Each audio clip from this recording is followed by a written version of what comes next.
Hello everyone, we have another election prediction video for 2028. This time we have Rahm Emanuel. He was former governor of Chicago and Illinois, and he was an advisor to Bill Clinton, up against Vice President J.D. Vance. So Emanuel, he is a more moderate type of Democrat. He had a few corruption scandals as mayor of Chicago, had a low approval rating in Chicago. That's why he decided not to run for a third term. So I don't think he's a strong Democrat. I think he's a weak Democrat.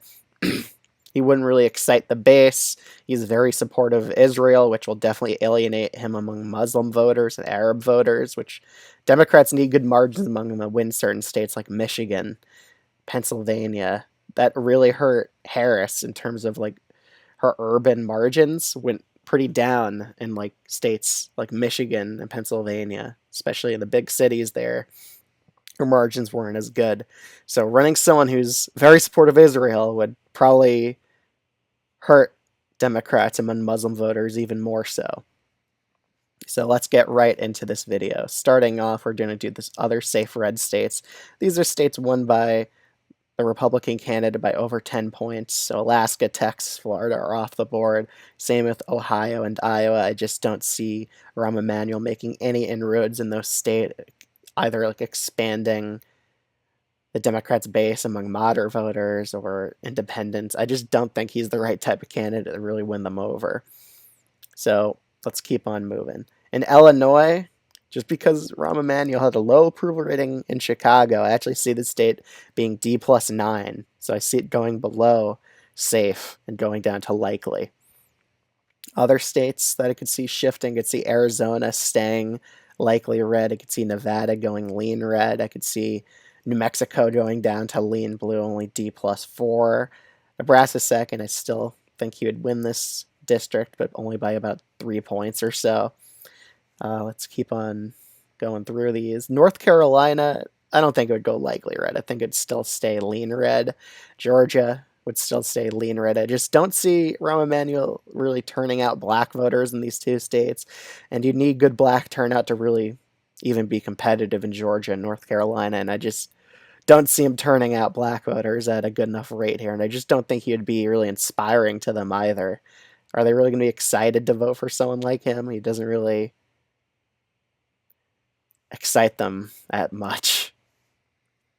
In Virginia, again, same reasons North Carolina and Georgia, and I just don't think he would do well among independent voters. He definitely had corruption scandals in the past, so I see him doing a bit worse in Virginia, only winning it by D+4. Same with New Jersey. I think he only wins it probably by D+3. I think he'd be even more competitive than Virginia if he was the nominee. So in these Rust Belt states, I think Vance would probably just end up sweeping all three of them. So I think he'd definitely win Michigan because, again, Rahm Emanuel is very supportive of Israel.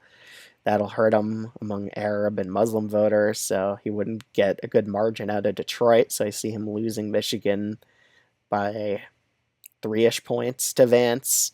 Pennsylvania, I see going to Vance by 2%. Again, I just don't think he's going to turn out the urban base of the Democrats in Pennsylvania. I can see some of them not wanting to vote. Definitely see a lot of progressives not wanting to vote for someone so moderate slash centrist and so supportive of Israel. I think that would hurt him in Pennsylvania. And in Wisconsin, I don't see him getting good enough turnout out of Milwaukee. Again, he's just not that appealing to black voters, so I don't see him doing well in Wisconsin. In Maine, I still think he carries the state by a reduced margin of D+4 while losing Maine second by a safe red margin. New Hampshire, I actually think he loses this state as well. I just think he's a pretty uninspiring candidate, so I think he wouldn't do well in this state. And in Minnesota, I think it's a chance he could lose this state as well, but I'm going to narrowly give it to him still, but by only a tilt blue margin. So he could have also lost Minnesota in this scenario because he's a pretty bad candidate. But this is kind of how I see it going. I just don't think he's an inspiring candidate. I think Vance would probably win the popular vote against him by about a margin of 3%. So a pretty dominant win in the popular vote and a pretty dominant win in the Electoral College.